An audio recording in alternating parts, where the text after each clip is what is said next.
ఈ రోజే డౌన్లోడ్ చేయండి. మీ ఫేవరెట్ షోస్ చూడండి.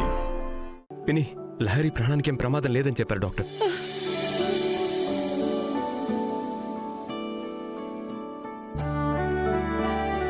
భగవంతుడా, నువ్వున్నావయ్యా, నా బిడ్డని కాపాడావు. అత్తయ్య గారు, లహరికి ఇప్పుడు ఎలా ఉందండి? బానే ఉందంటమ్మా, అవుట్ ఆఫ్ డేంజర్ అంట. చూద్దాం పదండి.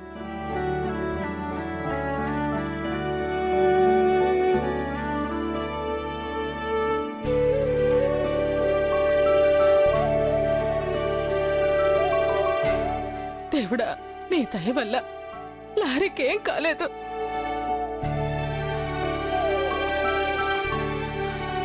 అత్తయ్య గారు, లహరి స్పృహలోనే ఉందా?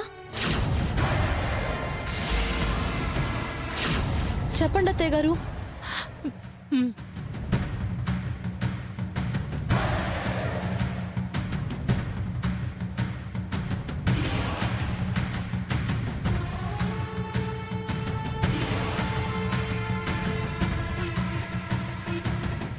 లహరి,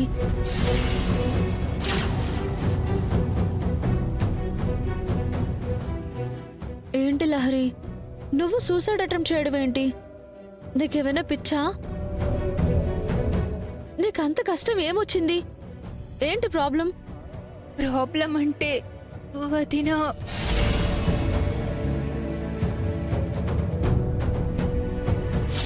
దర్శన్తో శరణ్యకి విడాకులు ఇప్పించాలంట.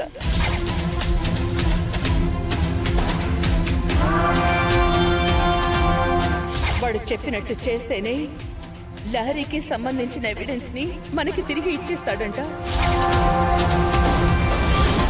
అలా వాడు అమ్మతో తన కండిషన్ ఏంటో చెప్పాడు. కానీ అమ్మ మీకు విడాకులు ఇప్పించడానికి ఒప్పుకోకుండా అందరితోనూ కుదరదు అని చెప్పేసింది.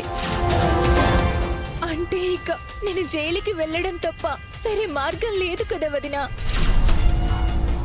అలా జరిగితే ఇంటి పరువు నా మూలంగానే కదా పోయేది. అలా జరగడం కన్నా నేను బ్రతకడమే అనవసరం అనిపించింది. లహరి, నువ్విలా చేసినంత మాత్రాన కుటుంబ పరువు పోకుండా ఆపేదానివా? మరేం చేయను వదినా, అన్నయ్య చేత నీకు విడాకులు ఇప్పించడం కూడా కరెక్ట్ కాదు కదా.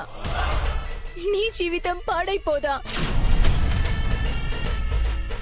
కుటుంబం క్షేమంగా ఉంటుందంటే నా జీవితం ఏమైపోయినా లెక్క చేయను.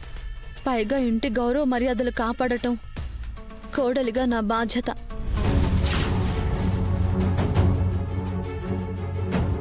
లహరి, ఈ సమస్య గురించి నువ్వేం దిగులు పడకు.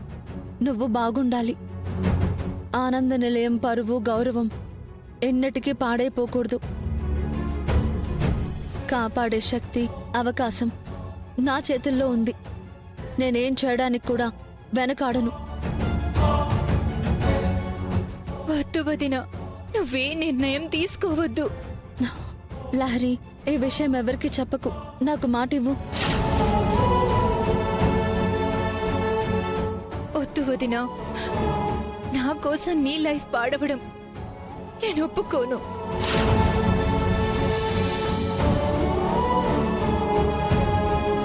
నేను నిర్ణయం తీసుకున్నాను.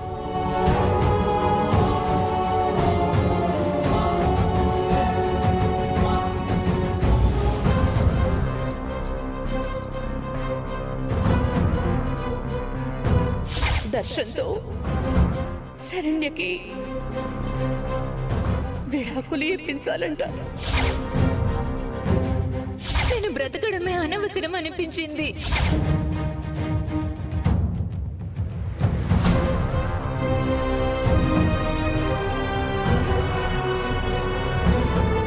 శరణ్య,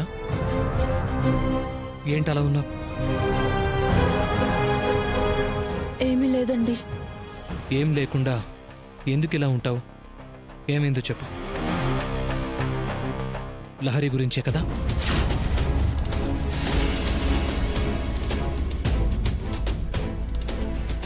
ఆలోచిస్తూ ఇలా బాధపడుతున్నావు? నాకు అదే బాధగా ఉంది శరణ్య. నేను హాస్పిటల్కి వెళ్ళి తనని కలిసి వస్తున్నాను.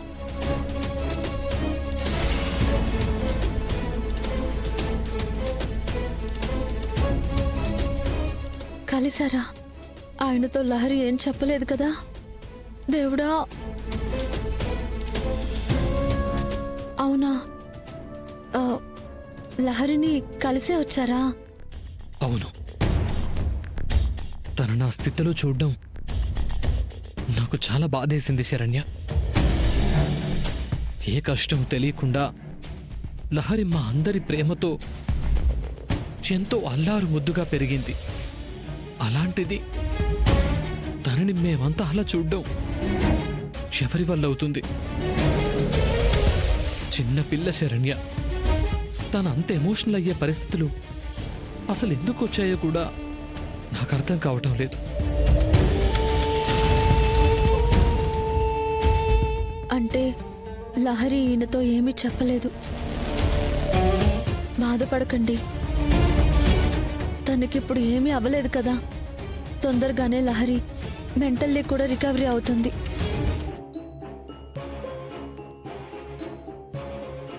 అవ్వాలి శరణ్య. లేదంటే కుటుంబంలో అందరూ మానసికంగా కుంగిపోతూనే ఉంటారు. ఇప్పటికే నా మూలంగా ఇంట్లో చాలా సమస్యలు వచ్చాయి. ఇప్పుడు ఈ సమస్య కూడా ఇంటిని వేధించటం కరెక్టే కాదు. దీనంతటికీ సొల్యూషన్ ఎక్కడుందో? ఎప్పుడు ఆ ఆనంద నిలయం ఆనందంగా ఉంటుందో ఆ రోజుని తొందరలోనే చూడాలని ఆశగా ఉంది.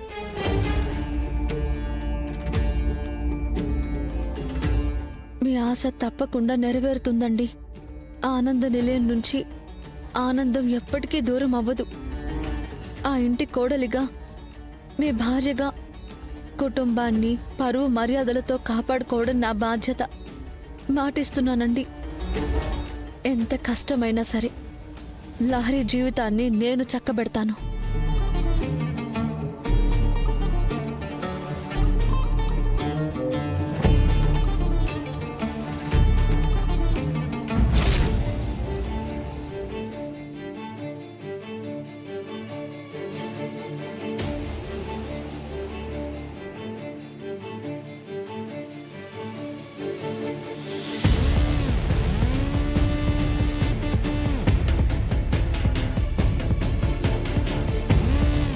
అదేంటి ఇప్పటివరకు మాట్లాడింది అంతలోనే నిద్ర?